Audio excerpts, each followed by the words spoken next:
eles são comprados pelo mesmo preço. E qual é o preço que nós vamos comprar? Que sangue? De Jesus Cristo, nosso Senhor, o sangue do poder. Né? Tinham que ser quase idênticos na aparência e valor.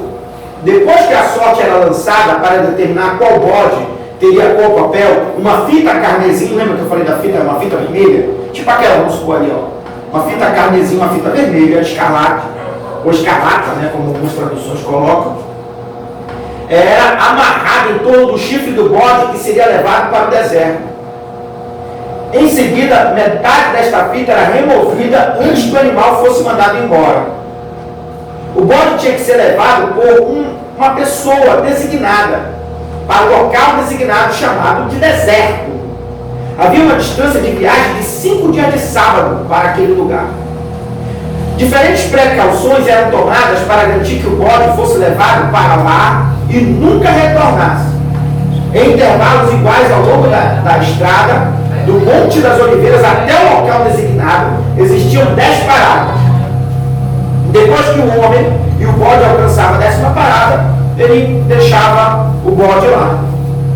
Enquanto isso, o sumo sacerdote estava esperando no templo, o sinal de que o sacrifício havia sido concluído, segundo o comentário da Torá, a Mishnah, nos diz que se nesse momento fosse aceito, depois que ele foi deixado lá, a fita carmesim amarrada à porta do santuário se tornaria branca, simbolizando as promessas que estão em Isaías, que diz assim: ainda que o vosso pecado são como a escarlate, eles se tornarão brancos como a neve, ainda que são vermelhos como carmesim, se tornarão como a lã branca. Entendeu? E assim aconteceu, né, naquela época. E agora nós vamos continuar aqui para a gente poder entender. Vamos abrir agora ainda no Levítico 16, só que agora a gente vai dar uma lidazinha do 15 ao 34 para a gente perceber as nuances disso aí. Vamos lá. Já sabemos que em hebraico a palavra Mazal Tov significa Tov, bom, ou boa, Mazal, sorte. Então, Mazal Tov significa boa sorte. Então, era-se tirado a sorte, a boa sorte, para o que era sacrificado e o que não era. Está entendendo? Vamos lá. Versículo 15. Depois degolará o bode da oferta pela expiação, que será para o povo, e trará o seu sangue para dentro do véu, e fará com o seu sangue como fez com o sangue do novilho, e espargirá sobre o propiciatório perante a face do propiciatório. Ou seja, tenta imaginar essa aqui é a arca do Senhor. Aqui nos cantos são chifres, que significa poder, autoridade, domínio. Isso aqui é a arca. Aqui é a tampa, em hebraico chamada de capará. A capará significa coberta, cobertura. É aqui que se joga o sangue. Se deixa geralmente, ou era aqui no chão, aquele incensário, né? Porque ele atravessava o véu, pegava o incensário, entrava o incensário de ouro, colocava aqui no chão. Alguns dizem que tinha um local, tipo um altarzinho diante, que ele colocava o incensário e subia a fumaça do incenso do Senhor. Então, ele falava assim, depois de adorar o bode e tal, e fez com que o sangue e o espargirá sobre o propiciatório, ou seja, ele vai espargir nos 4 cantos e aqui 3 vezes, né? Vamos lá. Versículo 16. Assim fará expiação pelo santuário por causa das imundícias dos filhos de Israel e das suas transgressões, segundo todos os seus pecados, e assim fará para a tenda da congregação que mora com eles no meio da sua imundícia. E nenhum homem estará na tenda da congregação quando ele entrar a fazer propiciação no santuário, até que ele saia. Assim fará expiação por si, pela sua casa e por toda a congregação de Israel. Então sairá ao altar que está perante o Senhor e fará expiação por ele. E tomará do sangue do novilho, do sangue do bode, e o porá sobre as pontas do altar ao redor, e daquele sangue espargirá sobre ele com o seu dedo 7 vezes, e o purificará das imundícias dos filhos de Israel, e o santificará. Havendo, pois, acabado de espiar o santuário e a tenda da congregação e o altar. Então fará chegar o bode vivo, que é agora aquele bode Azazel, que é o bode emissário, que a gente já falou que a palavra bode e ozel significa escapa. Então a tradução muito melhor na visão judaica para nós seria muito interessante, em vez da gente ler bode emissário, a gente escrever do lado o bode que escapa. Por que seria bom? Porque o que vai acontecer são dois bodes, são duas testemunhas. Nós vamos daqui a pouco aprender que Abraão tinha dois filhos, não tinha? Quem era o primogênito dele? Ismael. Quem era o outro filho? Quem foi o filho da promessa? Isaac. Vocês vão ver que eles tipificam os dois bodes também. E por que Deus está usando os dois bodes para mostrar a redenção do povo no tempo do fim? Que são as duas testemunhas. Versículo 19 agora, né? É isso? Nós vamos para o 19? Não. Nós estamos no 20? Agora vamos para o 21. E Arão porá ambas as mãos sobre a cabeça do bode vivo, e sobre ele confessará todas as iniquidades dos filhos de Israel, e todas as transgressões, segundo todos os seus pecados, e os porá sobre a cabeça do bode, e enviá-lo ao deserto pela mão de um homem designado para isso. Muita gente ensina, uma grande massa, uma grande maioria ensina, que esse bode é o Satanás. Porque ele que carrega o nosso pecado, que Deus vai pegar o nosso pecado, jogar no diabo e mandar ele embora.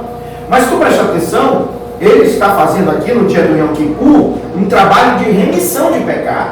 Todos os dois bodes são importantes, tanto o bode que vai ser sacrificado ao Senhor, como o bode que vai ser levado para o deserto. O bode sacrificado ao Senhor para pagar os pecados, e o bode que é enviado para o deserto para justamente ser lançado fora do povo de Israel todo o pecado. Isso vai acontecer justamente com as testemunhas que vão ficar no deserto. Porque o que o deserto vai fazer para a testemunha que estiver lá? O que o deserto faz na nossa vida? Quando eu e você entramos em um deserto espiritual, o que na verdade Deus quer nos ensinar? O que Ele quer fazer conosco? Depender.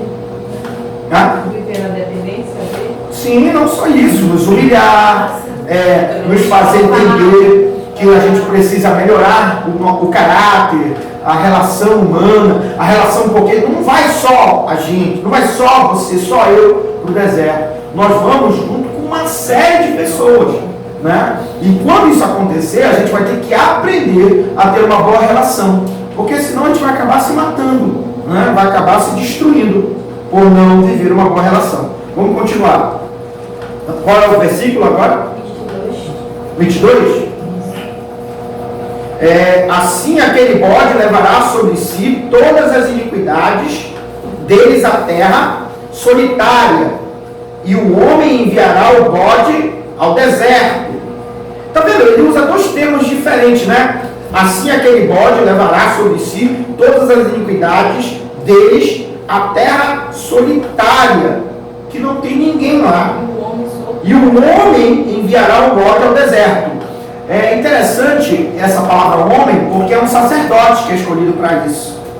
E as testemunhas, elas serão e fazem parte de um reino sacerdotal. Então são, de alguma forma, sacerdotes de Deus que vão guiar homem, ser humano, que vai guiar o povo para o deserto, entendeu? Isso mostra que haverão lideranças para isso. Versículo 23. Depois Arão virá à tenda da congregação e despirá as vestes de linho que havia vestido quando entrara no santuário, e ali as deixará, e banhará sua carne em água no lugar santo, e vestirá suas vestes. Então sairá e preparará o seu holocausto, os holocaustos do povo, e fará expiação por si e pelo povo. Também queimará a gordura da oferta pela expiação do pecado sobre o altar, e aquele que tiver levado o bode, que era o bode emissário, que é o bode de escapa, lavará as suas vestes, banhará a sua carne em água, e depois entrará no arraial. Mas o novilho e o bode da oferta pela expiação do pecado, cujo sangue foi trazido para fazer expiação no santuário, serão levados fora do arraial, porém as suas peles, a sua carne e o seu esterco queimarão com fogo.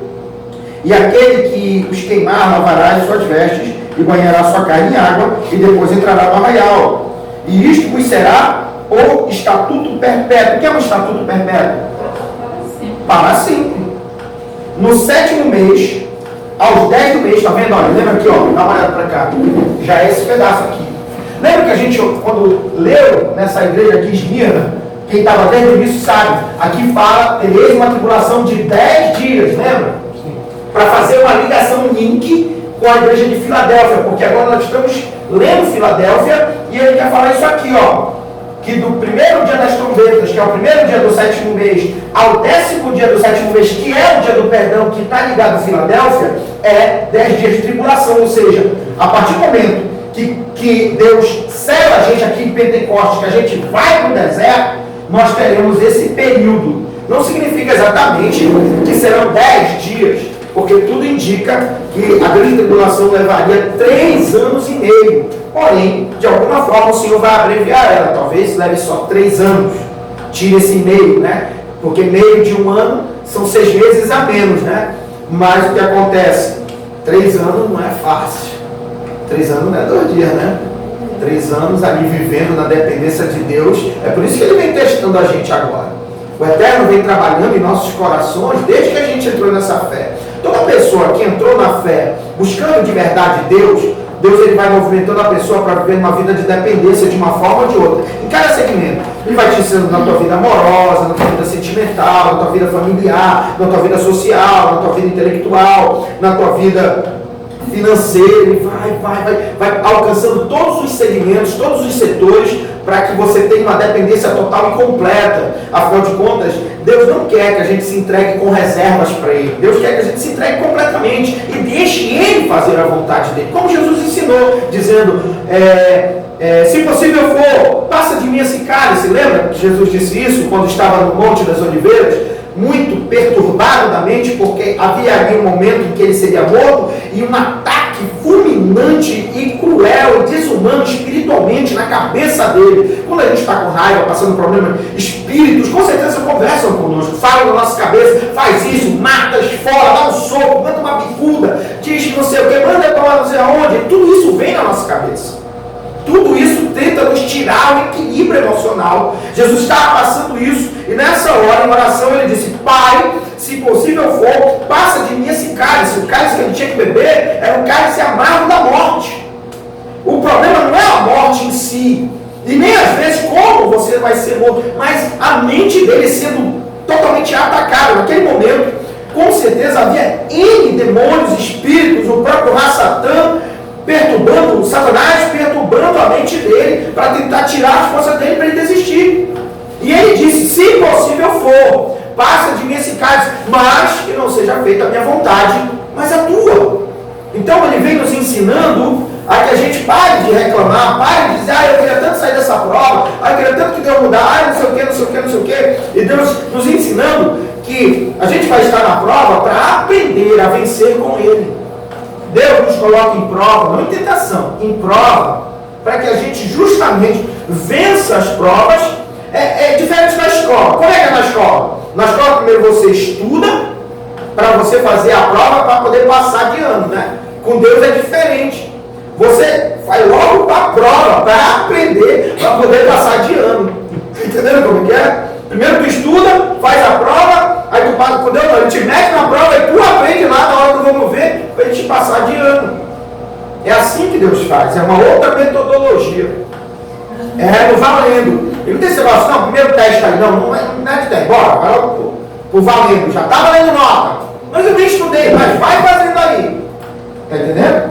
Por isso que é bom discipulado. Você precisa ser discipulado, se deixar discipular. Ensinar não é só você aprender o que está escrito, mas ter relação com pessoas que você vê na vida delas realmente piedade, verdade, justiça, valores, em que você olha e vê, não, é uma pessoa que tem defeito? Tem, mas a gente vê muito mais virtudes, mais qualidades, mais desejo sincero de ter uma vida honesta diante de Deus. São essas as pessoas que você precisa estar se relacionando para que você de fato tenha um bom discipulado. Porque discipulado não é só ensinar a palavra de Deus.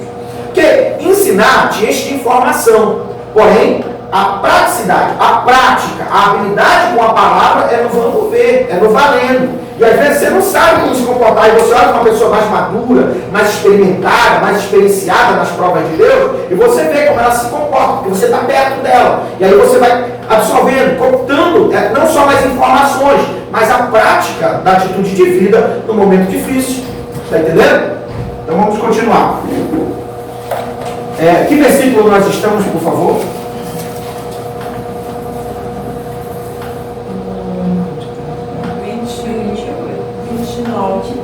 Já é o 29? Não, já por 30. Ah, é por 30. Já é o 30? É, 30. Porque naquele... Não me lembro ter lido isso. Não, eu tô 29. Acho que é o 29. Não, eu tô no estatuto perpétuo. E isso será para o estatuto perpétuo no 7º mês, aos 10 do mês. Foi por isso que eu fui para lá, para mostrar para vocês isso aqui, lembra? 10 dias. É aqui, né? Não é aqui que ele vai dar uma chave, vai ter uma porta, não é na igreja de Filadélfia? Está vendo como as coisas estão conectadas? Chave e porta, tribulação de 10 dias, tribulação de 10 dias para essa aqui que está ligada nessa, que mostra isso aqui, ó. Então, vai dar esses 10 dias de tribulação. Se vocês prestarem atenção, essa festa é o seguinte, essa festa aqui leva 2 dias, e essa aqui 1 dia. Presta atenção, são 10 dias, correto? Uma festa leva 2 dias, outra leva 1 dia. Quantos dias sobrou? 7. Está vendo certinho? A grande tribulação leva 7 anos, sendo que 3 anos e meio de grande tribulação. Ela começa, são 7 anos, começa a tribulação. No que começa, Deus já começa, já levantou homens, já levantou mulheres, já começou a ungir, já separou, já ensinou as pessoas para elas começarem a se movimentar, para se preparar, para uns vão ficar.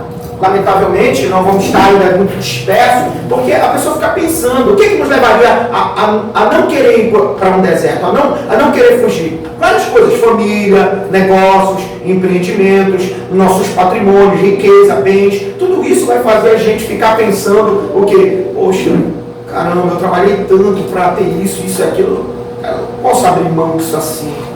E aí talvez isso influencie a pessoa a ficar, talvez por um parente, talvez por um amigo, alguém que não pode andar. Você não vê esses filmes apocalípticos que tem parentes que eles estão em cadeira de roda, estão num leito de hospital, estão de alguma forma acamados, e aí o que eles fazem? Abrem mão de escapar para ficar, né, com o que? A pessoa que se ama, né, a pessoa que se quer estar perto. Está entendendo? Então, baseado nisso, é que eu acredito que muitos vão estar dormindo, igual como eram as donzelas, né, as 10 virgens. Então, isso acontece para que a gente possa dar início à caminhada em direção ao deserto. Vamos lá. E ele fala que afligirei vossa alma e nenhuma obra farei. Isso para mostrar que é um sábado, tá bom? O dia do Yom Kippur, o dia do perdão, é um sábado. Nem o natural, nem o estrangeiro que peregrina entre vós. Se eu não me engano, 1, 2, ele é o terceiro sábado, então de 8, ele é o sexto sábado, porque tem mais 2. Depois dele tem o primeiro dia da festa do tabernáculo e o último dia não é considerado sábado, é um dia depois, dia 22/7. É uma festa que se faz. Então, ele é o seu. Por isso que acredito o seguinte, que o plano de Deus, em quantos dias Deus fez céu, terra e mar? 6 dias, não foi? Então, são 6 milênios distribuídos para a história da humanidade. O 7º milênio é os 1000 anos com Cristo, é o reino de Deus. E após os 1000 anos, o Olam Rabá, o mundo vindouro. O mundo que diz Apocalipse desde o 21 ao 22, que diz que aí fugiu tudo, era o trono branco, fugiu o céu, terra e mar, e aí eis que vi novos céus e uma nova terra. Um mundo futuro, onde o homem terá um corpo de glória, um corpo que emite luz, terá este corpo, só que com outra formação, com certeza atômica. Tá ok? Então, daqui nós vemos no sexto, justamente no sexto, e se você prestar atenção, na trombeta que é tocada, na sexta trombeta, se você estudar sobre a sexta trombeta, o sexto cálice, você vai ver como bate certinho com o dia do perdão e aquilo que o Senhor quer fazer para que Jesus, Yeshua, retorne para buscar o seu povo. Vamos lá. Nenhuma obra fareis, nem o natural, nem o estrangeiro, está vendo? Que peregrina entre vós. Porque naquele dia se fará expiação por vós para purificar-vos. E sereis purificados de todos os vossos pecados perante o Senhor. É um sábado de descanso, ficou bem claro aqui. Para vós, e afligireis a vossa alma. Eles ficam 24 horas. 24 horas de jejum. Eles nem água tomam, os judeus. Nem água.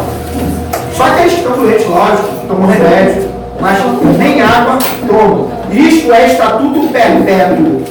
E o sacerdote que for ungido e que for sagrado para administrar o sacerdócio no lugar do seu pai fará expiação, havendo vestido as vestes de linho, as vestes santas. Assim expiará o santo santuário, também expiará a tenda da congregação e o altar semelhantemente. Fará expiação pelo sacerdote e por todo o povo da congregação. E isto será por estatuto perpétuo para fazer expiação pelos filhos de Israel e todos os seus pecados uma vez no ano. E fez Arão como o Senhor ordenará a Moisés. Interessante é como o sacerdote se prepara, que diz aqui, ó, no versículo 33. Assim expiará o santo santuário, também expiará a tenda da congregação, o altar, semelhantemente fará expiação pelos sacerdotes e por todo o povo. Quando você fala isso, você olha como ele está vestido, né? A forma como ele está vestido, que diz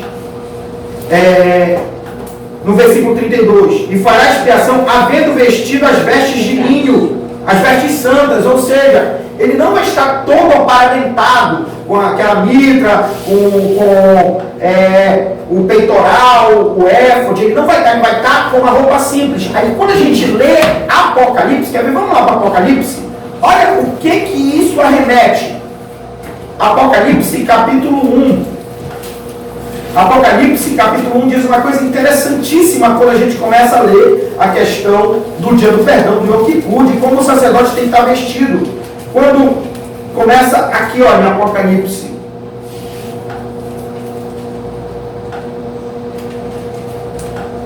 Cadê?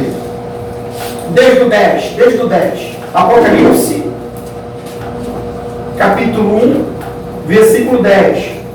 Eu fui arrebatado em espírito no dia do Senhor. Esse dia do Senhor pode ser chamado o dia da ira de Deus, o dia que Deus vai julgar, né, com os cálices da ira, ou pode ser o dia do retorno do Senhor, o dia da vinda do Senhor, o dia prometido pelo Senhor de retornar para buscar o seu povo. E olha só o que diz aqui: e ouvi de trás de mim uma grande voz como de trombeta.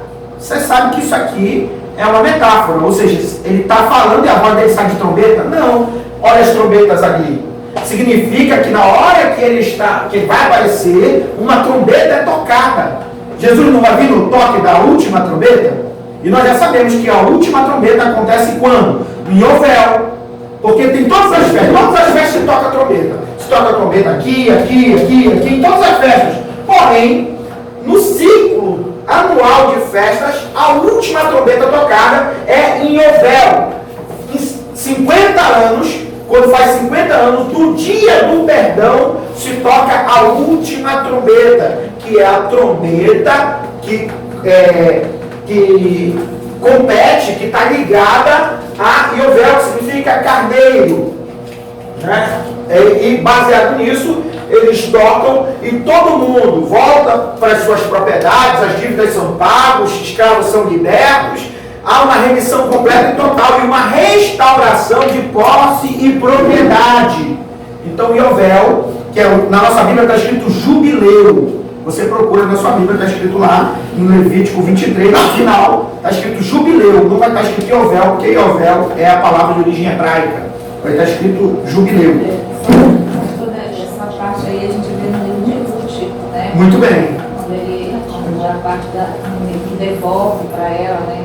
Da devolução. Mas aí essa parte pode estar correspondendo também, sabe o quê? A lei do levirato, junto, e também a questão do Shemitah. A Shemitah faz isso também, que a Shemitah é a parte da remissão, que na verdade você vai ter um um pagamento, né? Vamos continuar.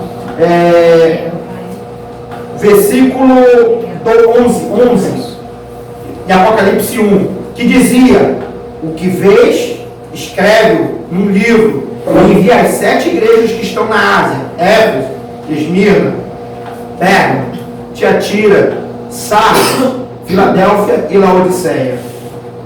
Versículo 12: e virei-me para ver quem falava comigo, e virando-me vi 7 castiçais de ouro, a menorá. E no meio, ou seja, entre eles, dos 7 castiçais, um semelhante ao filho do homem, para associar tanto a Daniel como a Ezequiel, vestido até os pés com uma veste comprida e cingido pelo peito com um cinto de ouro, e a sua cabeça e cabelos eram brancos como a lã branca, como a neve, e os olhos como chama de fogo. Ou seja, para tipificar o que está lá em Daniel, que fala que ele viu um semelhante ao filho do homem subir numa nuvem e receber a autoridade do que estava sentado no trono, do ancião de dias. E ele retornava, e quando ele retornava através da glória do ancião de dias. Agora ele representava o ancião de dias, porque ele vinha na glória do Pai. Não é isso que Jesus já vinha? Quando vier, não vem na glória do Pai? Então mostra que essas vestes compridas, essas características todas, por ele estar no meio do candeeiro, que justamente ele está fazendo remissão de pecados, ou seja, a festa do Yom Kippur. Vamos continuar aqui no versículo 15. E os seus pés semelhante a latão reluzente, como se tivesse sido refinado numa fornalha, e a sua voz como voz de muitas águas, porque o povo dele é muito, ele fala através de muitas pessoas. E ele tinha na sua destra 7 estrelas, e da sua boca saía uma aguda espada de 2 fios, e o seu rosto era como o sol, quando na força resplandece. Amém. Então, quando ele olha, esse personagem tipifica esse momento aqui, em que o sumo sacerdote ele sai do Mishkan, do tabernáculo, ou mesmo do templo, do Beit HaMikdash. Ele sai do templo, sai do tabernáculo e fica diante do povo. Então ele ouve a voz, ele olha e vê. Esse momento aqui é o momento em que Yeshua sai para justamente vir buscar. Olha só como o Apocalipse não tem exatamente a cronologia que a gente espera. É igual esses filmes modernos. Tem filme que já começa com o cara morrendo. O cara pegou um tiro, está morrendo. Mas como assim? E aí de repente o filme vai se desenrolar. O filme começou já com o cara morrendo. Aí depois ele vai mostrar como foi para começar essa cena. Aí lá no final do filme é que tu volta e vê que o cara estava lá morrendo. Entendeu como é que é? Então Deus aqui abre já o parênteses mostrando já o retorno.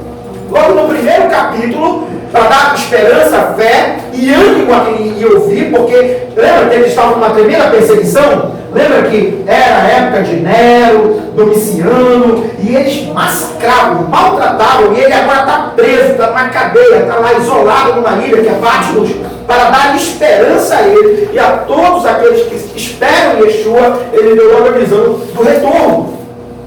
Está entendendo? Vamos continuar aqui. Então já falamos dos 2 bodes, e agora eu quero abrir esse parênteses para você ver e associar a questão de Gênesis, né? Antes disso, já, só para lembrar, a palavra bode expiatório foi cunhada por um teólogo chamado William Taylor, e ele chegou e entendeu que a palavra, como eu já falei, ex-bode e Ozel significa escape. Então, ao invés de ser bode emissário, bode azazel, é o bode que escapa, porque é o que não morre, é o que de alguma forma é lançado para o deserto para morrer, mas não se sabe, só se sabe que depois que ele ficar lá no deserto ele vai dar na sorte dele. E nós sabemos que o povo que for para o deserto vai ter gente que vai morrer, porque não morreu gente na época de Moisés quando estava no deserto? Morreram por quê? Por que eles morreram na época que estavam no deserto? Desobediência, murmuração, reclamação, não quer nunca fazer do jeito de Deus. Aí aparece um monte de profeta, gente que acha que sabe tudo, nunca se preparou direito. aí vai contender com aquele que já está dizendo, está explicando, está falando, mas não quer, tem mais. Aí esse cara aí vem praga, vem um monte de coisa, doença, enfermidade. Lembra da enfermidade que eu falei para vocês? Existem 5 nomes para enfermidade em hebraico. Só uma para quem é servo de Deus, que é ao contrário de davar. Davar significa palavra.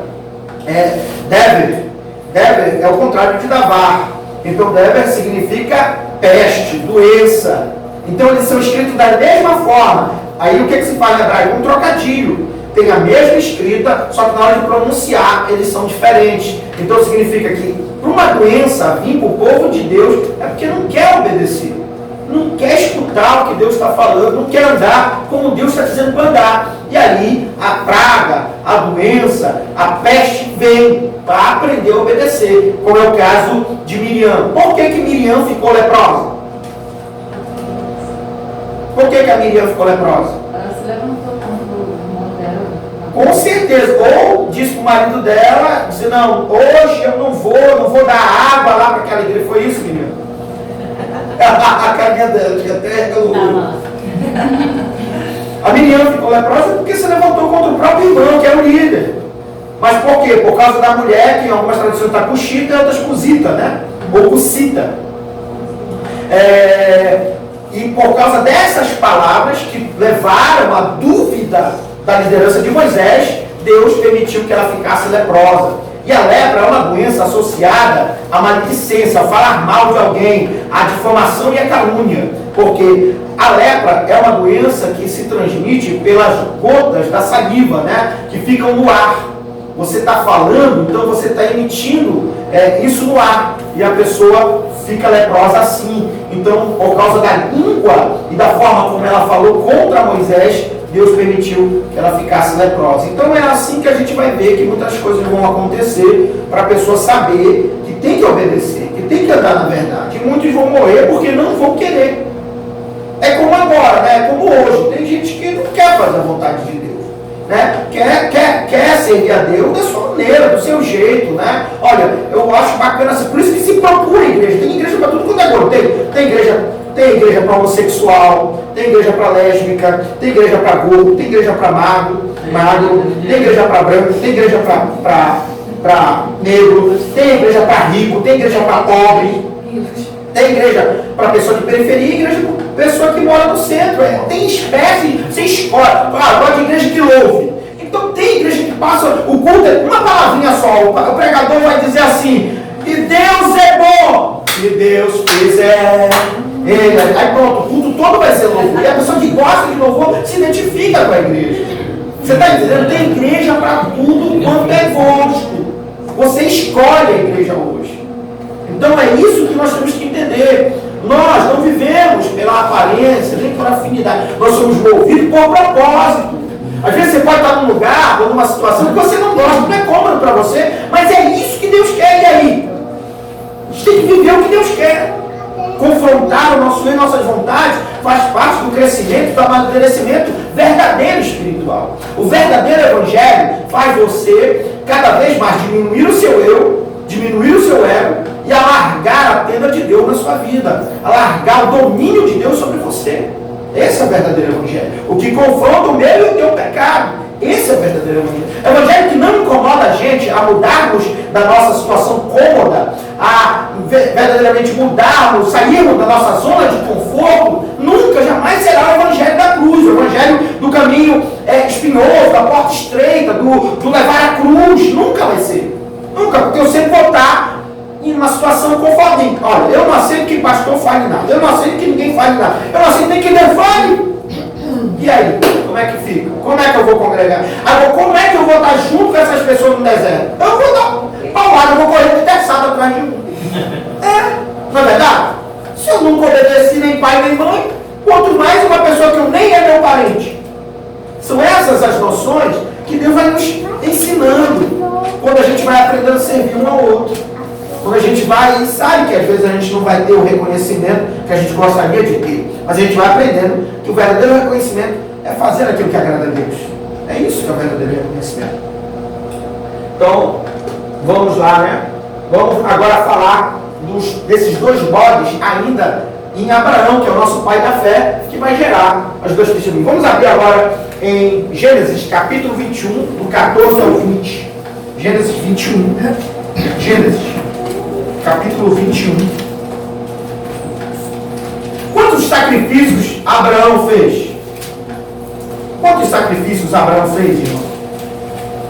Quantos? Hein?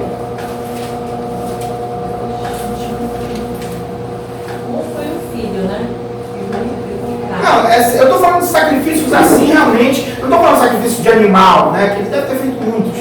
Ele fazia para Deus, né? Ele saiu da parentela, ele saiu. Sim. Ele largou Um sacrifício, né? a parentela e foi para outra. Ou seja, na verdade, existem N sacrifícios que eu acredito que são 10 provas. Deus colocou em 10 provas. Eu já dei uma vez esse estudo aqui, lembra? Nós estávamos lá daquele lado, eu falei, mostrei que Abraão foi provado 10 vezes. Deus colocou em 10 provas para testar o caráter dele, para se chamar o pai da fé, né? Mas em específico com relação a esse link que a gente vai fazer, as duas testemunhas, a igreja de Filadélfia e aos dois bodes, a gente vai ver agora o sacrifício que ele vai fazer com relação ao que ele ama, ao que de fato é muito forte na vida dele. Vamos lá, em Gênesis capítulo 21, versículo 14, não é isso? A gente vai ler do 14 ao 20. Então se levantou Abraão pela manhã de madrugada e tomou pão e um odre de água e os deu a Agar, pondo sobre o seu ombro. Também lhe deu o menino e despediu-a. E ela foi-se andando errante no deserto de Berseba. E consumida a água do odre, lançou o menino debaixo das árvores, debaixo de uma das árvores, e foi-se e assentou-se em frente, afastando-se a distância de um tiro de arco, porque dizia que não veja eu morrer o menino. E assentou-se em frente e levantou a sua voz e chorou. E ouviu Deus a voz do menino, e bradou o anjo de Deus a Agar desde os céus e disse: que tens, Agar? Não temas, porque Deus ouviu a voz do rapaz. Olha, ele era já maduro, devia ser adolescente. Desde o lugar onde está, com todos os defeitos de Ismael que ele possa ter, porque fazia bullying com seu irmão mais novo, Isaac, mas pelo jeito ele aprendeu com o pai dele, Abraão, a clamar para quem? A Deus. Então ele clamou e Deus ouviu. Deus ouviu Ismael desde o lugar onde está. Ergue-te, levanta o moço e pega-lhe pela mão, porque dele farei uma grande nação. Nunca esqueça, ele é o primogênito. Ele é o primogênito de Abraão, o primeiro filho gerado de Abraão. Está entendendo? Ele não negou sua primogenitura como fez Esaú com Jacó. Ele foi mandado embora, porque o próprio Deus mandou ele mandar ela embora. E ele mandou ele para onde? Para o deserto. Vai ligando, vai fazendo link aí. E abriu-lhe Deus os olhos e viu um poço de água e foi e encheu o odre de água e deu de beber ao moço. O que tu acha que você de abrir Deus os olhos dela?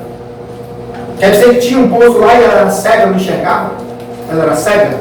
Agar era cega, aí Deus fez assim: vou te dar a visão. Aí, tá ali o poço que eu não enxergava. Coisas espirituais, irmão. Igual como a rocha que dava água. Lembra da rocha que dava água? Então, Deus está dizendo: e viu o poço de água e foi, se encheu o odre de água e deu de beber ao moço. Verso 20. E era Deus com o que era o Ismael, que cresceu e habitou aonde? Pronto. Entendeu como é que é? Presta atenção nessa associação. Tu acha que isso foi fácil para Abraão? Eu estou lendo só esse texto. Se tu retroceder, tu vai ver que ele não quer deixar ele ir embora. É o filho que ele aprendeu a amar. E primeiro, ele é caçador. Ele parece para ele ser um bom filho. Ele não quer. Mas só que Deus falou que tinha que ser assim para que ele não herdasse junto com Isaac, que era de fato o filho da promessa. Então ele foi mandado para o deserto. Entendeu? Agora vamos ler aqui sobre Isaac, sobre o outro sacrifício.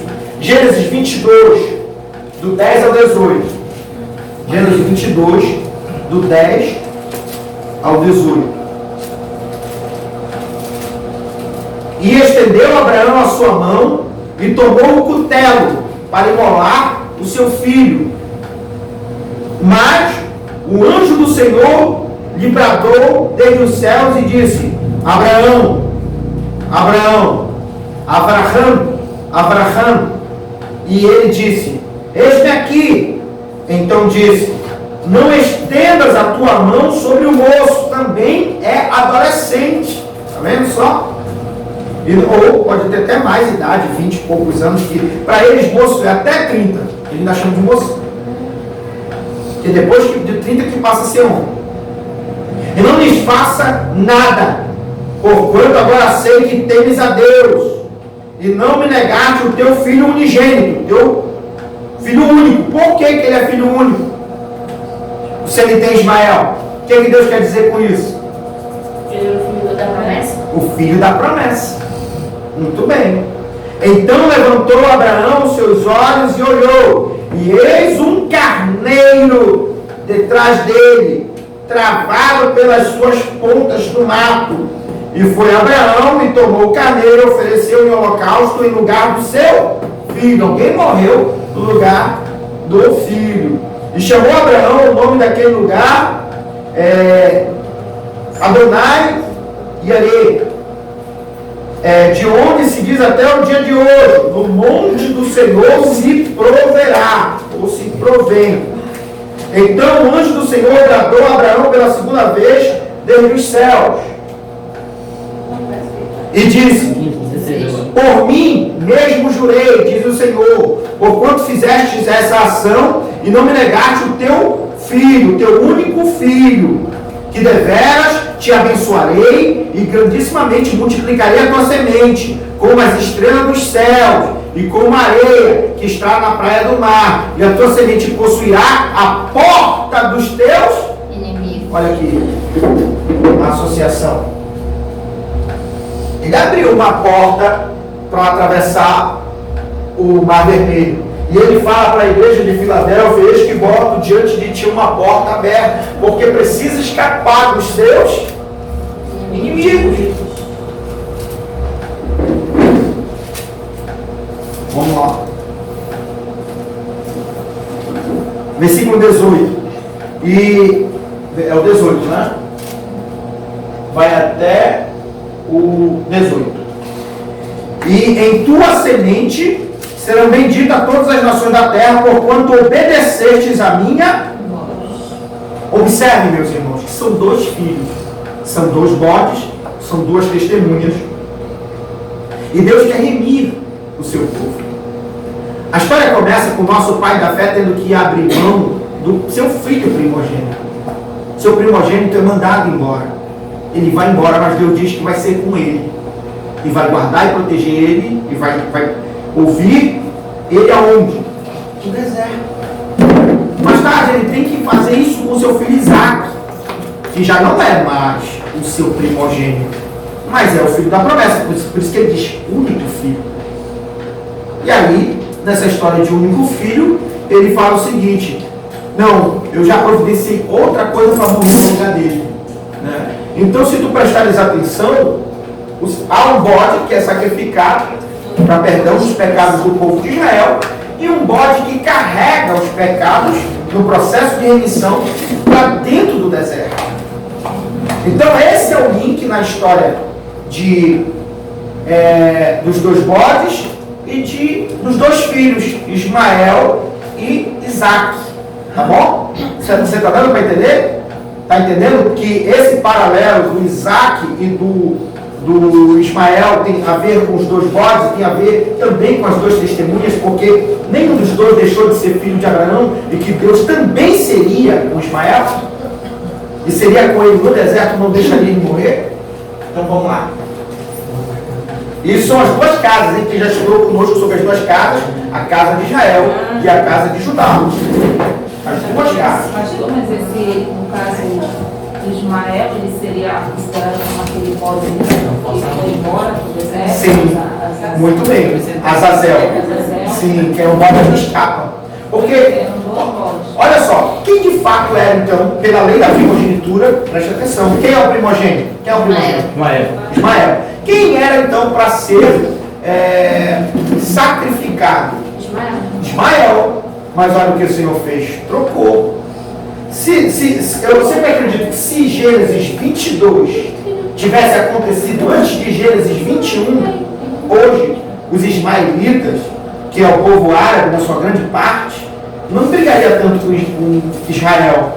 Por quê? Porque ele daria graças ao Eterno, bendito seja ele, porque quem enfrentou um momento crucial, cruel e difícil foi o Isaac. Por quê? Porque o Isaac já tinha idade, já tinha entendimento, ele podia ser talvez 22, 23 anos, 28, talvez 18. Ele era já adolescente ou até mesmo já moço, que ele diz, rapaz, jovem, de 20 e poucos anos, vamos supor. Então tinha ou não tinha consciência? Agora imagine o diálogo, quando ele disse, pai, estou vendo aqui a lenha, estou vendo o fogo, mas cadê o cordeiro para o sacrifício? E aí o pai olhando para ele disse, o Senhor providenciará o cordeiro. Poxa, quando chegou lá, e as coisas foram tudo arrumadas, o que ele chamou o filho? Será que ele não entendeu que ele seria o sacrificado? Por que não há esboço de reação? Por que ele não luta com o pai? Por que ele não tenta fugir? Por que ele não fala alguma palavra e diz, pai, tu tá doido, tu tá louco, porventura tu bebeu cachaça, tu tomou uma buchudinha? Por que ele não tem essa discussão com o pai? Por quê? Porque ele sabia que ele era o filho da promessa. Tudo indica isso. Sabe quando você tem a certeza de que você foi chamado, escolhido, eleito, de fato, dentro da tua alma, e Deus tem de fato um propósito para você, você para de ter medo da morte. Para, porque é isso que ninguém ensina. Pastor não vai te ensinar isso, padre não vai te ensinar isso, ler a Bíblia não vai te ensinar isso. O que vai te ensinar isso é tua vida com experiências em Deus. Quando você entender que você nasceu com um propósito, você já conhece e já entende, pelo menos aproximadamente, qual o propósito, você não mais teme a morte. Porque tu sabe que tu nasceu para morrer, que tu nasceu para ficar vivo, que tu nasceu para fugir, que tu nasceu para ficar, que tu nasceu para enfrentar. É como eu coloquei no áudio da nossa congregação, para todos que me acompanham, eu disse, irmãos, agora que chegou essa hora do Covid, eu nasci para esse dia.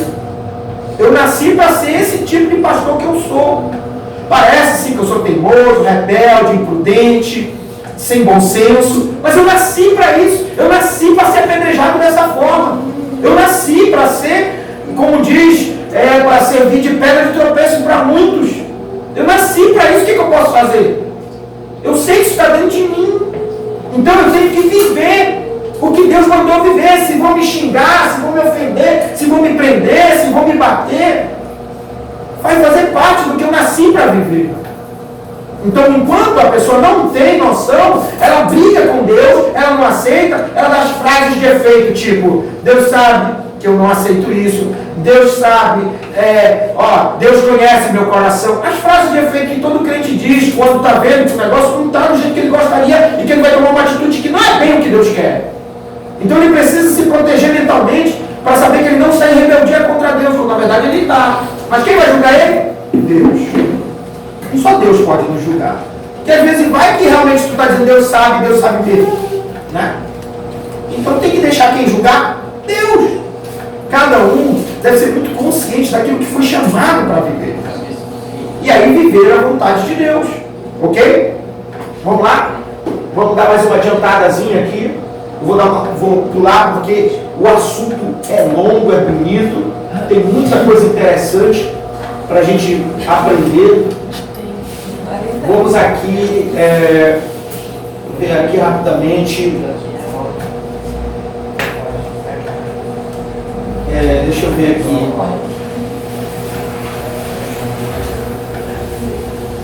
Vamos lá para Apocalipse 11, do verso 1 ao 14. Vamos ler Apocalipse 11, do verso 1 ao 14, para a gente entender um pouco sobre as duas testemunhas. Apocalipse 11. Estou tentando pular porque a minha esposa me deu um bom conselho. Ela disse, para a gente não terminar muito tarde, né? O assunto é profundo, é uma igreja que tem muita riqueza para ensinamento, e para a gente não sair tarde. Então eu estou tentando ir para alguns pontos mais importantes, né? Apocalipse 11, vamos lá. Para quem não entende sobre as duas testemunhas, né, que a gente já viu que é Esmirna. E falando em Esmirna, tem até algo que eu quero procurar aqui. Deixa eu ver se está aqui. Cadê? Esses dias eu estava fazendo uma pesquisa. Lembra que eu falei que mirra é amargoso? Né? Eu não falei isso? Mirra não é amargo?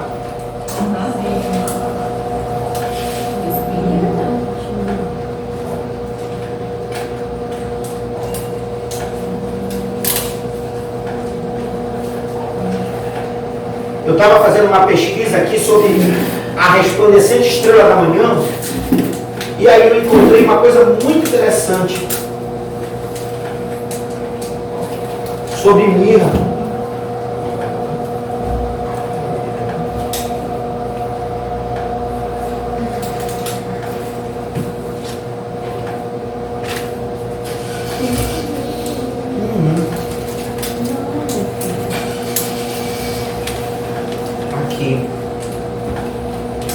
Olha só o que diz aqui, ó.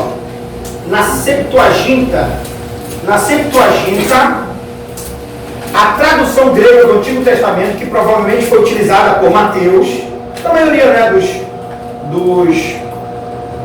dos que escreveram o Novo Testamento, a Brit Hadashah, a Aliança Renovada, aparecem essas oferendas, né, para o Senhor Jesus, né, ouro, incenso e mirra, né. A mirra, naquela época, representava a mortalidade, segundo Orígenes. Enquanto que Orígenes defende que a explicação naturalista de João Crisóstomo via a estrela como sendo puramente milagrosa, aí ele está explicando aqui algumas coisas, eu vou pular, para a gente ter tempo. Fala que a mirra, ela representa a humanidade, a parte humana da pessoa, por isso que Jesus também recebeu mirra. Então, isso significa que são seres humanos. As duas testemunhas são seres humanos. Não são pessoas sobrenaturais que voam, que flutuam. Não, são seres humanos. Por isso que, olha, a igreja de Esmirna, que significa mirra, amargo, representa a mirra para aquela época, para aquela cosmovisão. Quando foi escrito o Apocalipse, a mirra tipifica, simboliza, para quem ouvia falar de mirra, a parte humana, a mortalidade de pessoas naturais, normais, que morrem, né? Não os deuses daquela época, não tinha os deuses gregos, né? Então as testemunhas serão pessoas. Vamos lá, Apocalipse 11. E foi-me dada uma cana semelhante a uma vara, e chegou o anjo e disse: levanta-te e mede o templo de Deus e o altar e os que nele adoram, e deixa o átrio que está fora do templo. Eu te pergunto, nessa época aqui, o templo já havia sido derrubado? O templo que Jesus andou nele, que era aquele templo lá que o rei Herodes deu uma melhorada nele, deu uma esticada nele, esse templo já havia sido derrubado? Em que ano foi derrubado o templo? Vocês sabem em que ano foi derrubado o templo lá de Israel? No ano 70. No ano 70. Acredita-se que Apocalipse foi escrito entre o ano 90 e 100. 90 e 100 do primeiro século. Então, ele está escrevendo e o templo está já derribado, tá entendendo? Mas olha o que ele ouve e o que ele vai fazer. E foi-lhe dada uma cana semelhante a uma vara, e chegou o anjo e disse: levanta-te e mede o templo de Deus. Como assim? Muita gente vai dizer: não, o templo é o templo espiritual, são as pessoas. Mas olha os detalhes que ele dá. E o altar, e os que nele adoram. Quer dizer, tem gente adorando em cima de outra pessoa, já que tudo é espiritual. Então pode ver que tem um templo mesmo, não tem? E deixam o átrio que está fora do templo, e não nessas, porque foi dado às nações, e pisarão a cidade santa por 42 meses. Quanto é 42 meses? 2 anos. 3 anos e meio. Não é isso? 42 meses, 3 anos e meio. E darei poder às minhas 2 testemunhas, e profetizarão por 1260 dias, vestida de pano de saco. Quanto é 1260 dias? 3 anos e meio. Vestida de pano de saco. O que simboliza o pano de saco? Humilhação. Então, em simplicidade e humildade, as testemunhas profetizarão. Olha aqui, ó. 7 trombetas. Quando chegar nos 3 últimos anos e meio, elas vão ter mais intensidade, vão ter mais força, porque elas vão lutar contra um sistema. Né? Porque o que vai acontecer? O governo do anticristo, segundo Daniel, quando começar a última semana, ele começa de uma forma trazendo uma aparente paz, fazendo alianças, conchavos, em que o mundo todo vai parecer se entrar numa engrenagem e uma associação com o poder do anticristo. Porém, diz que no meio da semana, na metade da semana, ou seja, se é 3 anos, se é 7 anos, metade de 7 anos, quanto é que é? 3 anos e meio. Então, ele quebra a aliança e aí começa o negócio. Tipo assim, nada de congregar, fecha igreja, vai começa. Aí o negócio vai ser valendo. Como é que vai escapar de um sistema que já há 3 anos e meio vem sendo trabalhado? Não dá mais. Não dá mais para escapar. Ou tu te rende ou tu foge. Ou tu te esconde aqui ou tu vai embora. Porque não vai dar mais para lutar, não tem nem como voltar para tirar esses caras do poder. Porque vai ser uma época que é igual agora. Tu tá vendo que governador, vocês acompanham, né? Mandaram um WhatsApp para mim de um prefeito do PT do interior de São Paulo, que, cara, uma mulher só, ela estava na praça, tudo bem, vamos dizer, mas ela desrespeitou porque ela tinha que obedecer à quarentena. Ela estava sozinha, a imagem aparece, não tem ninguém na praça, ela sozinha sentada, ninguém. E ela recebeu voto de prisão. Porque ela estava quebrando e tal. Aí eu vou dizer, não, mas fazendo isso, ela está incentivando outras pessoas a fazer. Então por quê? Não disseram, olha, senhora, por favor, vá. Não vou, então tá. E aí eles ficavam monitorando, esperando ela ir embora. Não, pegaram ela, 4 agentes, sendo que uma parece que era uma mulher, e fizeram força para ele levar ela presa. Tá entendendo? A polícia está fazendo o papel dela. A polícia não é para isso? Ela não está a favor do Estado? Como é que a gente chama? Mas quem filmou isso, já que ela estava sozinha? Não sei, só sei que tem alguém filmando. E a polícia estava, e é por isso mesmo que, tanto é que depois ela filmou ela dando entrevista, não sei quem filmou ela. Só sei que ela foi presa e etc. Ela teve que assinar lá o boletim de ocorrência. Então a gente percebe o que com isso? Que depois que se estabelecerem certas leis, cara, não tem mais poder brigar. Não tem como. É o governo contra você. Como tu vai lutar contra o governo? Não tem. Tu vai ter que te render ao que o governo disser. Então, aí o que acontece? Começa-se o trabalho para que quando ele rompa aqui com os acordos, ele tenha força política para fazer justamente o período da perseguição.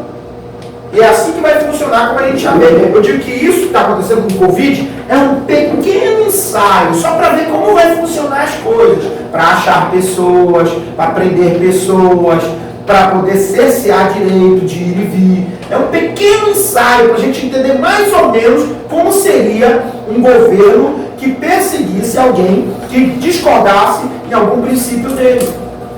Como seria isso? Então a gente está vendo como é que é. E você vai ver. Por exemplo, nós que somos evangélicos, nós não nos dividimos em opiniões entre ficar em casa e não ficar. Só que não foi só dividir em opinião. Os que ficaram em casa, alguns, não vou dizer todos, alguns brigam e atacam e até com violência verbal aos que não querem ficar em casa e querem cultuar a Deus. E também muitos dos que não querem ficar em casa e querem cultuar a Deus brigam e também com violência verbal atacam os que ficam em casa. Está entendendo? Aí começa um ofender o outro e aí depois eles querem todos falar em nome de Deus. Todos falar em nome o nome de Deus. E acaba que a gente vê que realmente parece que Deus está dividido e Deus não está. Deus não está dividido. Nós é que estamos. E é assim que se faz. Para você destruir alguém, é a arte da guerra, irmão. Primeiro divide. Se eles têm força juntos, tem que dividir as pessoas. Tem que saber falar de um jeito que você mexe com o psicológico da pessoa. Você tem que falar para a alma dela escutar. É como muitos hoje pregam, que aprendem a usar a técnica da psicologia, de oferecer para você algo que mexe com a tua alma, para você continuar crendo de um jeito que eles estão te ensinando. E ficar preso naquele ensinamento, onde você não quer mais servir a Deus, você quer só o ensinamento. Vamos continuar aqui, né? Versículo. Já vai acabar? Versículo o quê? Versículo 4. Estas são as duas oliveiras. Está fazendo um link lá com Zacarias 4, lembra? Os dois castiçais que estão diante do Deus da terra. Versículo 5. E se alguém lhe quiser fazer mal, fogo sairá da sua boca e devorará os seus inimigos. O que tu acha que é isso? Tu acha que a pessoa, quando, por exemplo, chegar aqui as pessoas para tentar fazer mal, eles vão abrir a boca assim, cheiro de cachaça, sei lá, vai pegar fogo, as pessoas vão pegar fogo, igual o dragão vai sair da boca. O que vocês acham que é? O que é então esse fogo sair da boca? Que não tem argumento, irmão. Uma pessoa que ela tem a palavra de Deus, ela conhece Deus, está cheia do Espírito Santo, tenta argumentar com ela. Mesmo que tu decorou a Bíblia toda, tu vai apanhar essa pessoa na classe. Por quê? Porque ela não vai te agredir, ela vai ter calma e paciência, ela vai te ouvir. Enquanto mais irritado, aborrecido tu fala, mais calma ela vai falar. Porque o que vai fazer com que esse fogo saia da boca e consuma o adversário é isso. É que quanto mais se fala a verdade e o adversário, o opositor, não tem palavras para contrapor, ele vai se irritando, vai se aborrecendo, vai ficando cada vez mais, o quê? Enfurecido. E o furor, que é o fogo do ego, que está aqui dentro, é que consome a pessoa. O ódio é que vai consumir a pessoa, entendeu? Lembra quando Jesus falava e os opositores rangiam os dentes? Diz a palavra que quando Jesus estava falando, as pessoas ficavam fazendo assim, ó. O que é ranger dente? É tipo assim, esse desgraçado, se pudesse dar uma facada nele agora, mas está todo mundo olhando e acredita que essa praga é profeta. É mais ou menos isso. É uma pessoa falando verdade, que todos os outros estão vendo que é de Deus, tem fundamento bíblico, tem base bíblica, tem testemunho, e aí como é que a pessoa... mas está escrito, a pessoa fala, mas irmão, também está escrito assim. Mas também olha o entendimento, olha o original hebraico, que original hebraico nada, está aqui no português, mas irmão, o português existe por causa do hebraico. Para mim o que vai estar escrito, se escrever aqui Jerico em vez de Jericó, para mim é Jerico. Mas tu diz, mas irmão, escreveram errado, era Jericó. E aí a pessoa vai, aí os que são de Deus, eles vão ouvir e vão ver que é verdade. E os que não gostam de Deus sempre vai ser assim. Vai ser sempre opositor à verdade de Deus. E alguém lhes quiser fazer mal, importa que assim seja morto. Aí já é coisa com relação a Deus. Versículo 6. Lembra dos falsos profetas? Que eles falavam uma coisa que não era verdade, que Deus mata? Não é assim? Se o falso profeta falar aquilo que Deus não disser, Deus vai lá e mata. Então. E esta tem poder para fechar os céus, para que não chova. De quem foi esse poder? Quem é o personagem bíblico que teve esse poder de fechar os céus para não chover? Aqui, ó. Está em cima de que igreja? Vamos lá. Para que não chova, né? Nos dias da sua profecia, e tem poder sobre as águas para convertê-las em sangue. Quem foi esse que converteu as águas em sangue? Olha ali. Moisés e Elias. E para ferir a terra com toda sorte de pragas, quantas vezes quiserem, igual como era no êxodo do Egito. Quanto mais ele dizia, deixa o meu povo ir, deixa o meu povo ir, deixa o meu povo ir. Não, vocês vão ficar aqui. Fecha a igreja, fecha tudo e você não pode sair. Fecha a alça viária, fecha tudo. Deixa a gente sair daqui dessa cidade, deixa. Não, ninguém vai sair de Belém. deixa a gente sair, porque a gente vai adorar o nosso Deus. Não vou deixar, e começa. Vai dar doença até onde nem era para dar. E aí a pessoa vai se ver igual como o faraó, que se reuniu com todos os seus oficiais e disse: Moisés e Arão, pelo amor do Deus de vocês, pega essa praga de vocês, o que mais vocês querem dar? Toma dinheiro, mas vão embora daqui. É assim que vai ser, irmão. De alguma forma, o nosso Deus vai fazer com que até o inimigo abra a guarda para a gente poder ir embora. Mas a gente tem que estar atento para ir, né? Tu acha que todo hebreu foi embora quando eles atravessaram? Não, ficou. Porque tem gente que acha bacana o Egito, irmão. Porque o Egito é uma coisa interessante. Olha, no Egito tem Nike, no Egito tem o Super Pop, no Egito tem McDonald's, no Egito tem o Grão-Pará, tem o Pac Shop, no Egito tem Uber, no Egito tem tudo que a gente precisa e necessita está no Egito. Não está no deserto. Então é melhor a gente ficar no Egito. O Egito é melhor. É isso que as pessoas vão optar. Mas aqueles que querem Deus, não. Vão querer ir para o deserto.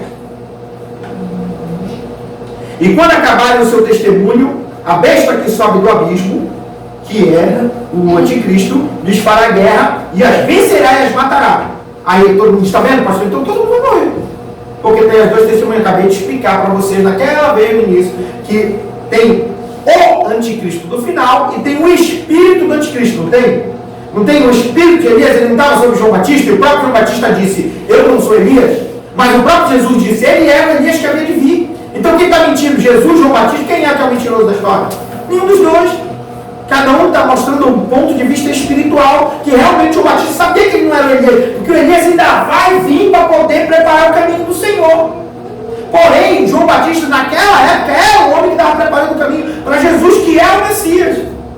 Então João Batista sabia que ele era a voz que clamava no deserto, porém Jesus sabia que ele era o Elias que havia de vir. Entendeu? Então, o espírito das duas testemunhas estará em dois personagens, assim como estará sobre dois grupos de personagens. Entendeu? E vai matar. E diz assim: e jazerá o seu corpo morto na praça da grande cidade, que espiritualmente se chama Sodoma e Egito, que é Jerusalém, onde o seu Senhor também foi crucificado. E homens de vários povos, tribos e línguas e nações verão seus corpos mortos por 3 dias. Como é que a gente vai ver o corpo deles morto por 3 dias e meio? Como? Todos os povos, nações, línguas, como é que eles vão conseguir ver?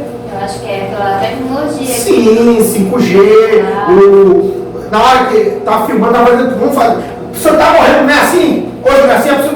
Ai, meu Deus, ai, meu Deus, a pessoa tá. Gente, observe a pessoa sem a perna. Não era para ajudar a pessoa, tá bom? Não, mas a pessoa tá filmando, né? Que coisa horrível, acabou de decepar os 6 braços dela. É, legal. Tá entendendo? É assim que está a mente humana. Então, isso vai ser feito dessa forma. A minha prima passou a situação, né? O ônibus bateu ela e tá de moto e foi passar. O cara ficou lá em cima, veio ajudar ela, né? Aí ficou filmando, mostrando. Aí tá vendo? A namorada dela chegou, perguntou e foi Deivo. Tu tá vendo? Aí daí dá outra morte. Vamos supor que ele tivesse reagido, graças a Deus, pelo jeito que não reagiu, né? Ah, não sei o que, palhaço, não sei o que. Aí o cara tá aqui, com a adrenalina 1000, poxa, é o namorado. Tá vendo a namorada ali, quase perdendo a perna. Aí o cara não vai contar para eles, vão pra uma briga violenta, que um vai matar o outro. Porque o cara não vai ter que soltar ele, alguém vai ter que soltar. Vocês estão entendendo como um abismo chama esse abismo? Então a gente vai parar por aqui, porque tem 5 minutos, eu vou só ver pra gente falar de mensagem, né? Vamos lá. A gente tem hoje pouco tempo, tinha tanta coisa para se falar, né? Mas com palavras, não sei dizer. Quanto é, presidente? Ei, fica calmo, não te conto. E agora eu vou falar para vocês o seguinte. Vou ter que falar, pular logo para a chave de Davi lá. Vamos lá para a igreja de Filadélfia. Vamos ler a Filadélfia. 3, capítulo 3, né? Apocalipse capítulo 3, versículo 7. Para ver se eu consigo destrinchar aqui na Filadélfia, porque a gente tem tão pouco tempo, né? E ao anjo da igreja que está em Filadélfia, que é o amor fraterno, tudo a ver, né? Tudo a ver. Numa época de amargura, de muita dificuldade, porque é o tempo que inicia-se a provação, e lá já o povo do deserto que passou para lá, escapou da perseguição do anticristo, que a gente já leu, né, Apocalipse 12, só que porque o nome da igreja, que é uma das testemunhas, tem que ser Filadélfia. Porque o que mais vai ser necessário no nosso meio, para a nossa preservação, é o quê? Amor fraterno, Filadélfia, filo de amor de um ser humano por outro, e seria amor fraterno, amor de irmão. Filadélfia é amor de irmão, o amor que a gente tem que sentir um pelo outro, para a gente poder sobreviver no deserto. Está entendendo? Se não tivermos amor, não vamos sobreviver ao deserto. E a anjo da igreja que está em Filadélfia escreve: isto diz o que é kadosh, o que é separado. Olha aqui a dica. Essa é a dica. Povo separado, kadosh. O que é verdadeiro, o que tem a chave de Davi. O que significa isso? Vamos aprender. Isaías, vamos lá para Isaías capítulo 22, versículo 15. Essa é a chave de Davi. Isaías capítulo 22, versículo 15. Isaías, capítulo 22, versículo 15. Você vai ver a chave de Davi, que diz assim. A gente vai ler do 15 ao 25. Do 15 ao 25, que diz assim: assim diz o Senhor o Eterno, o Senhor dos Exércitos: anda, vai ter com este tesoureiro, Sebna, o mordomo, e diz-lhe: que é que tens aqui? Ou a quem tens tu aqui, para que cavasses aqui uma sepultura, cavando em lugar alto a sua sepultura, cinzelando uma rocha, uma morada para si mesmo? Eis que o Senhor te arrojará violentamente, como um homem forte, e de todo te envolverá. Certamente te fará rolar, como se faz rolar uma bola em terra, larga e espaçosa. Ali morrerás, e ali acabarão os carros da tua glória, o opróbrio da casa do teu Senhor. E demitir-te-ei do teu ofício, e te arrancarei do teu assento. E será naquele dia que chamarei a meu servo Eliaquim, filho de Ilquias, e revesti-lo-ei da tua túnica, e esforçá-lo-ei com o teu talabarte, e entregarei nas suas mãos o teu domínio, e ele será como pai para os moradores de Jerusalém e para a casa de Judá. E porei a chave da casa de Davi sobre seus ombros, e abrirá e ninguém fechará, e fechará e ninguém abrirá, e fixá-lo-ei como a um prego em um lugar firme, e será como um trono de honra. Já sabe que ele está falando desse Ilquias, né? Ele não está falando dele, está falando de Jesus, o Messias. Mas, vamos ler.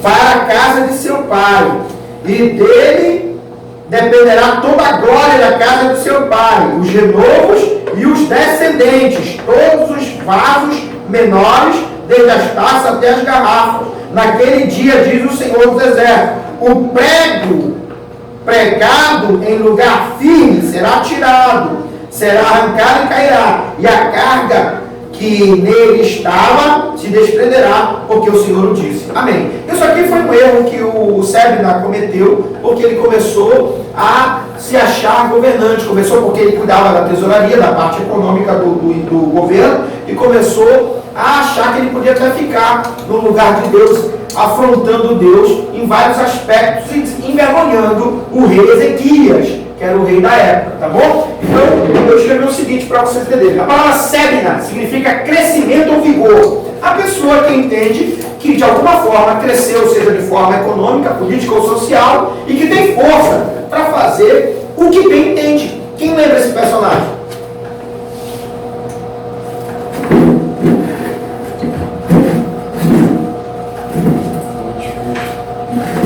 veio para isso. E ele representa os infiéis, aqueles que não obedecem a Deus. Ele representa o próprio Satanás. Já ele vai chamar o Eliakim, não é isso? Eliakim significa Deus ergue ou Deus levanta. Porque significa que estava caído. Deus ergue ou Deus levanta. Filho de Ilquias. O que é Ilquias? Iá é minha porção. Quer dizer que a porção e a herança é o próprio Deus. Ele aqui é filho daquele que sabe que a porção e a herança é o próprio Deus. Que são os fiéis, que é o próprio Yeshua, que é o próprio Jesus. Ele aqui recebe autoridade para agir em nome do rei Ezequias, na casa deste. Da mesma forma que Yeshua tem total autoridade para agir em nome do seu Pai, nosso rei, no reino dele, que é o reino dos céus. Entendeu? Agora, essa é a chave de Davi, né? Só vou citar aqui rápido, para não ter que ler. Existem na Bíblia, de forma bem clara e bem perceptível, que Deus possui 8 chaves. 8 que são descritas na Bíblia, para dentro deve ter todas, né? Sabe aquelas crenças que o pessoal diz, recebe uma chave, né? Deus tem, biblicamente, dá para ver 8 chaves. Vamos lá. Chave da casa de Davi, que pertence ao próprio Deus, e ele dá. E deu aos reis, como deu a Davi, deu ao próprio Jesus. É ele que diz quem vai ter essa chave. Isso está em Isaías capítulo 22, versículo 22, e Apocalipse capítulo 3, versículo 7. Chave do reino dos céus. Mateus 16, 19. Não foi que Jesus vira para Pedro e diz, eu te darei a chave do reino dos céus? Eu te dou a chave? Então. Terceiro, chave da ciência, que é o conhecimento da revelação. Está em Lucas 11, 52. Chave da morte, da região dos mortos, que é a chave da ressurreição dos mortos. Apocalipse capítulo 1, versículo 18. Ezequiel 37, 13. E 1 Reis 17, do 17 ao 23. Quinta chave, chave do poço do abismo. Apocalipse 9, 1 e Apocalipse 21. Também 20, versículo 1. Chave da chuva, que para eles era prosperidade, porque eles viviam da agricultura e da pecuária. Então seria a chave da prosperidade. 1 Reis, capítulo 17, versículo 1, e 1 Reis, capítulo 18, do 42 ao 45. Chave do nascimento, que é da vida, Salmo 139, do verso 13 ao 16. Chave do tempo, que é a história dos homens, a história dos tempos determinados pelo próprio Deus. Está em Atos, capítulo 1, versículo 7. Essa chave é exclusiva do Deus Todo-Poderoso. É o que prova que só Ele é Deus. Que só Ele tem isso. Só Ele tem essa chave. Ok? Agora deixa eu ver uma coisa aqui. Sobre... Deixa eu ver se Isaías 55, 3. Isaías 55. Deixa eu ver o que ela tem que falar aqui para vocês. 55, verso 34.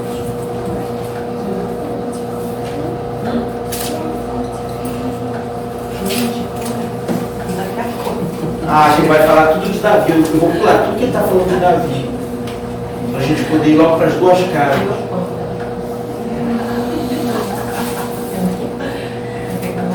Ezequiel 27, 16. Ezequiel 37, 16. Ezequiel 27, 16.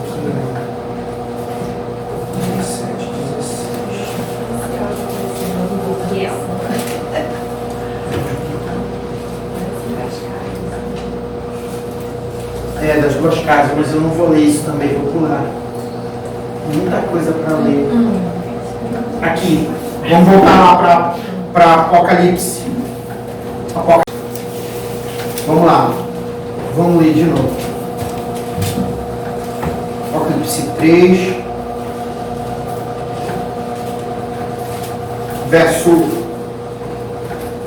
8. É o 8. Eu sei as tuas obras.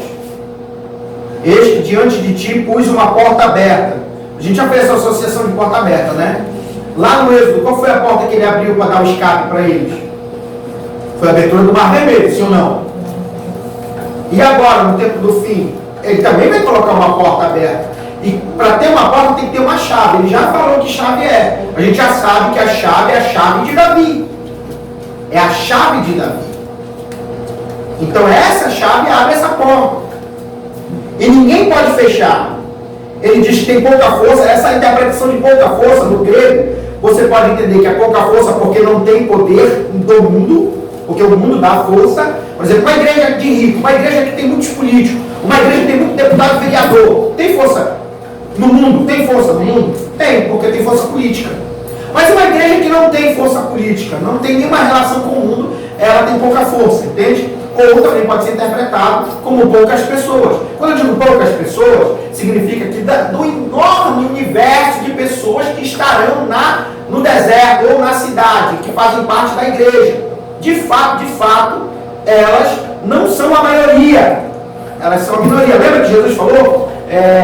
Não temais, pequeno rebanho, porque a prova é o Pai vos dá o reino dos céus. Jesus não falou isso enquanto caminhando com aqueles que acreditavam nele? Ele falou, não temais, pequeno rebanho, porque o rebanho não é tão grande assim como as pessoas pensam. Apesar de ser milhares de pessoas, ele, perto da população do mundo que já nasceu e morreu, é um rebanho pequeno. Ok? Ela era uma igreja pequena, né, pastor? Sim, muito bem. Você estudou, né, meu filho? Ele foi estudar, ele estava me falando que ele foi atrás de informações a respeito da igreja de Filadélfia. E ele se apercebeu que era uma igreja pequena, né? Ela é a mais nova de todas as 7 e é uma igreja pequena, que não tem muita gente. Lembra alguma coisa? Lembrou a Universal. Uma igreja quadrangular. Tendo pouca força, guardastes a minha palavra e não negastes o meu nome. Eis que eu farei aos da sinagoga de Satanás. Já expliquei o que é a sinagoga de Satanás para vocês, que são as pessoas que não são judeus, mas fugindo da perseguição, se tornaram judeus, gentios, se tornaram judeus, prosélitos, que vivem uma Torá de legalismo, ou seja, mais de regra de homem do que realmente a verdadeira lei de Deus nos seus princípios. Já expliquei isso. Aos que se dizem judeus e não são, foram circuncidados, mas não entendem de fato do chamado das promessas, e querem de alguma forma fazer com que toda a igreja se torne judaica, ou seja, prosélita, todo mundo se circuncidando. Eis que eu farei que venham e adorem, prostrados a teus pés, e saibam que eu te amo. Como guardar essa palavra da minha paciência, que é perseverança, tá bom? A palavra aqui em vez de paciência é perseverança. Aí tu procurando, qual é a palavra da perseverança? Qual foi a palavra da perseverança? Vamos lá. Romanos 15, do 1 ao 14. Romanos 15, do 1 ao 14. Bora ver qual é a palavra da perseverança que eles guardaram. Romanos 15, do 1 ao 14. Romanos 15, do 1 ao 14. Vamos lá. Mas nós que somos fortes, devemos suportar a fraqueza dos fracos. Já está ensinando a gente como conviver. E não agradar a nós mesmos.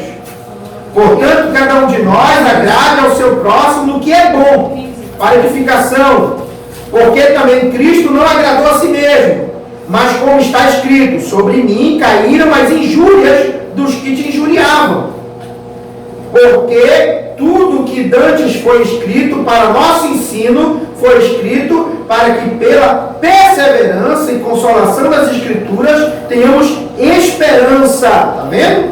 Ora, o Deus da perseverança e consolação vos conceda o mesmo sentimento uns para com os outros, segundo Cristo Jesus, para que concordes a uma boca, glorifiqueis ao Deus e Pai de nosso Senhor Jesus Cristo. Até aqui está ótimo.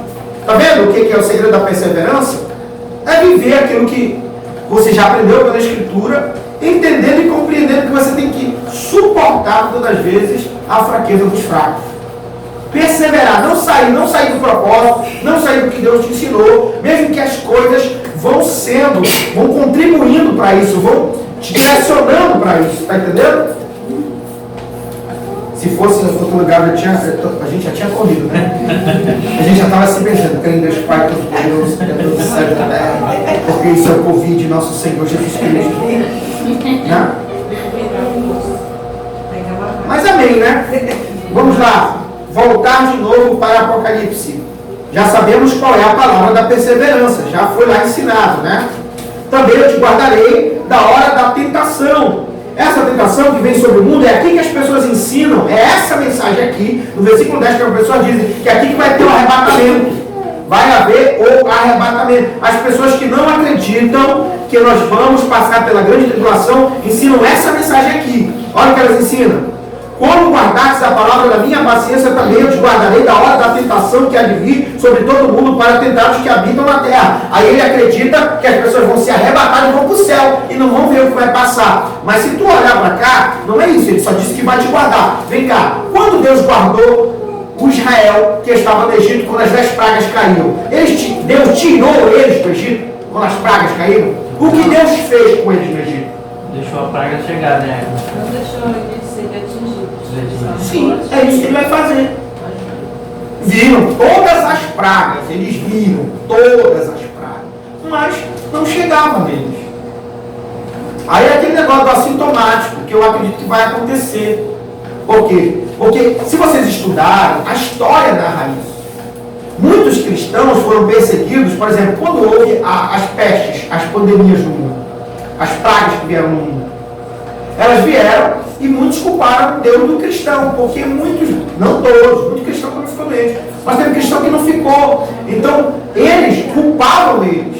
Em certas comunidades onde havia ateísmo, bruxaria, feitiçaria, onde havia comunidades dos Vedas, dos nórdicos, dos vikings, essas comunidades que existiam ali, dos druidas, eles mandavam matar cristão.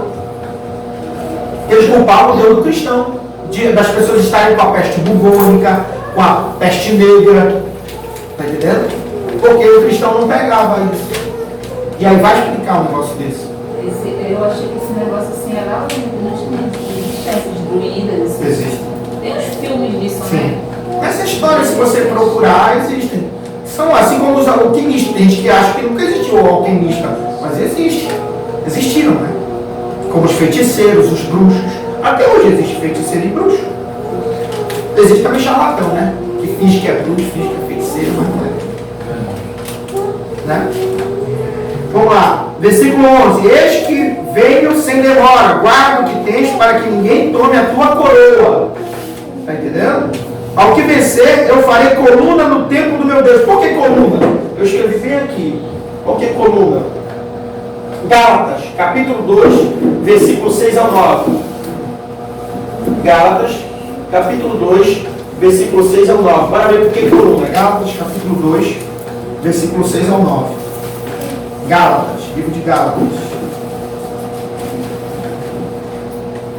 Capítulo 2, né? Versículo 6 ao 9. Diz assim: enquanto aqueles que pareciam ser alguma coisa, quais tenham sido no outro tempo, não se me dá, Deus não aceita a aparência do homem. Esses, digo, que pareciam ser alguma coisa, nada me comunicaram, não me transmitiram nada. Eles pareciam ser alguma coisa, ou seja, discípulos, bispos, mas nada comunicaram a Paulo. Antes, pelo contrário, quando viram que o evangelho da incircuncisão me estava confiado, como a Pedro da circuncisão, porque aquele que operou eficazmente em Pedro para o apostolado da circuncisão, esse operou também em mim com eficácia. Estou lendo certo? Gálatas 2, né? Do 6 ao 9. Esse operou também em mim com eficácia para com os gentios. E conhecendo Tiago, Quefa, que é Pedro, Cefas e João, que eram considerados como as colunas, a graça que se me havia dado, deram-nos a destra em comunhão comigo e com Barnabé, para que nós fôssemos aos gentios, a eles a incircuncisão. Então significa que os três, Pedro, Tiago e João, eram colunas mantém firme, mantém de pé. Então quando ele fala aqui, vou fazer coluna, vou fazer líder, vocês serão os líderes na época do reino. Na época do reino milenar, do reino do céu, vou fazer vocês liderança no meu reino, né? Falei coluna do templo do meu Deus, e dele nunca sairá, e escreverei sobre ele o nome do meu Deus. A gente sabe que escrevendo o nome, você pertence a Deus, igual Shema, igual a oração que está Número 6, que a gente ora toda vez sobre vocês, que diz: o Senhor te abençoe e te guarde. Você invoca o nome do Senhor sobre as pessoas. O nome da cidade do meu Deus, que é Yahushalaim, a nova Jerusalém que desce do céu do meu Deus, e também meu novo nome. É interessante a gente colocar isso. São duas colunas. Vamos lá em 1 Reis, capítulo 7, versículo 21. 1 Reis, capítulo 7, versículo 21. 1 Reis, capítulo 7, versículo 21. 1 Reis,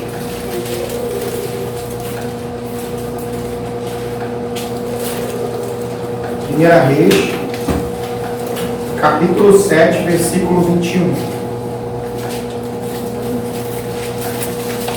Amém? Vamos lá. Diz assim: depois levantou as colunas no pórtico do templo, e levantando a coluna direita, chamou o seu nome de Jaquim, e levantando a coluna esquerda, chamou o seu nome de Boaz. É mais ou menos assim. Está aqui o templo. Aqui o templo. Vou apagar o número da besta. Vou apagar o número da besta. Está aqui, o número da besta sendo apagado. Ele fez duas colunas na frente do templo. Quem já viu o templo de Salomão lá do Edir Macedo? O templo de Salomão, ele tem duas colunas na frente. Uma à direita e outra à esquerda. Não esqueça, eles escrevem em hebraico. E o hebraico se lê de que lado para que lado? Se lê da direita para a esquerda. Nós, quando nós lemos aqui do Ocidente, nosso português, a gente lê da esquerda para a direita. Eles não, eles leem da direita para a esquerda. Então eles vão escrever: essa é a coluna direita e essa é a coluna esquerda. E olha o que ele diz que aí. Ele fala assim, que... Cadê? A coluna direita chamou o nome de, no hebraico é Yaquim. E levantando a coluna esquerda, chamou o seu nome de Boaz. Então, começa-se letra Yaquim e termina-se no Boaz, né? Olha lá o que significa. Yaquim, ele estabelecerá. Você percebe em 1 Crônicas 9:10 e 1 Crônicas 24:17. Boaz, a força, entre parênteses, está nele, porque é só força nele. Só que você tem que subentender que a palavra Boaz é: a força está nele. Só que tira esse está, que é força nele. Então, bora ler. Como seriam essas duas colunas? São quantos testemunhos?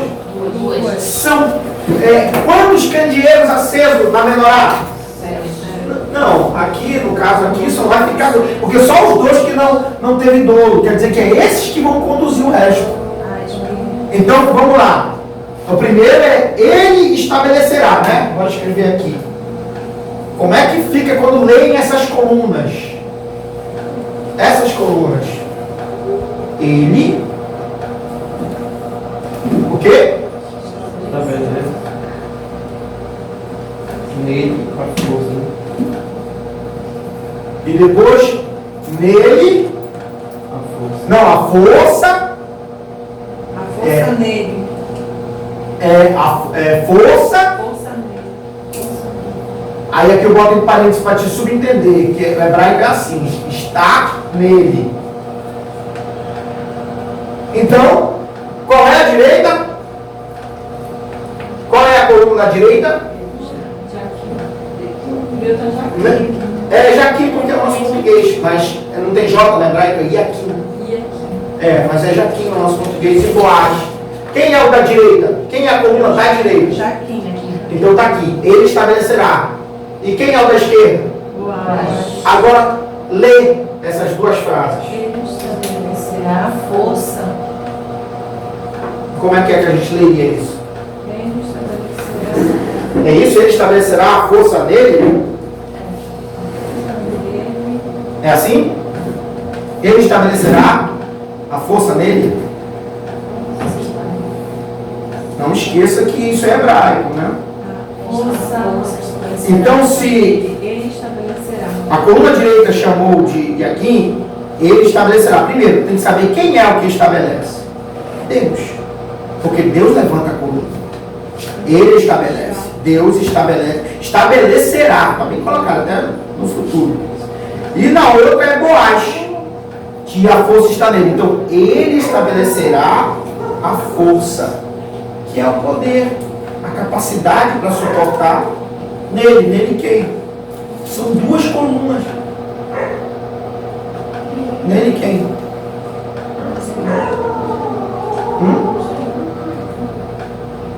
São duas colunas que estão juntas. O templo está aqui.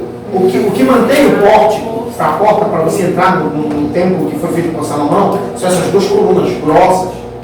Aí ele escreveu. Você lê aqui assim. Lê em hebraico, nas duas colunas. Ele estabelecerá a força dele. Nele quem? São duas colunas. Nas testemunhas. Porque ele quer dizer que só há uma testemunha. São duas, porém, o que é? É um povo só.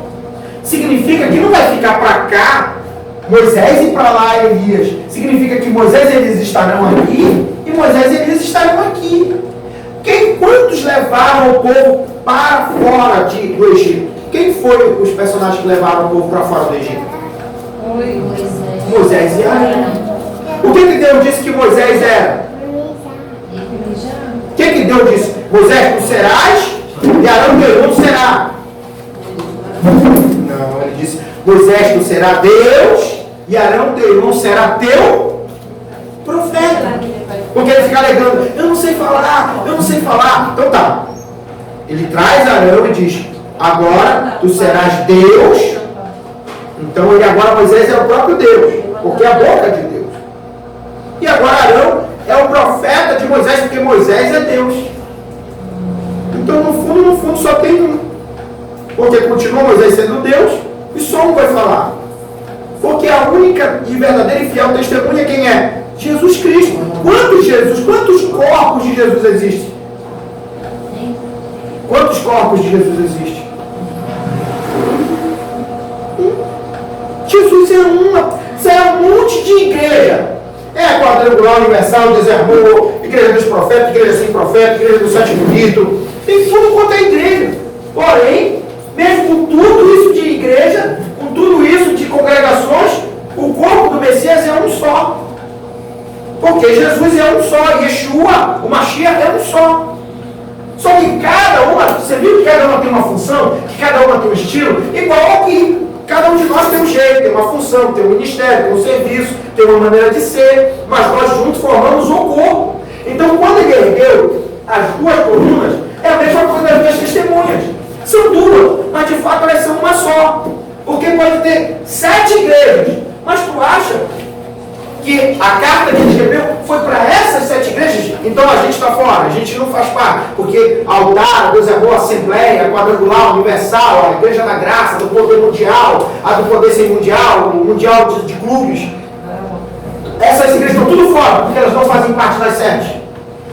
Ou essa carta também envolve a gente aí dentro?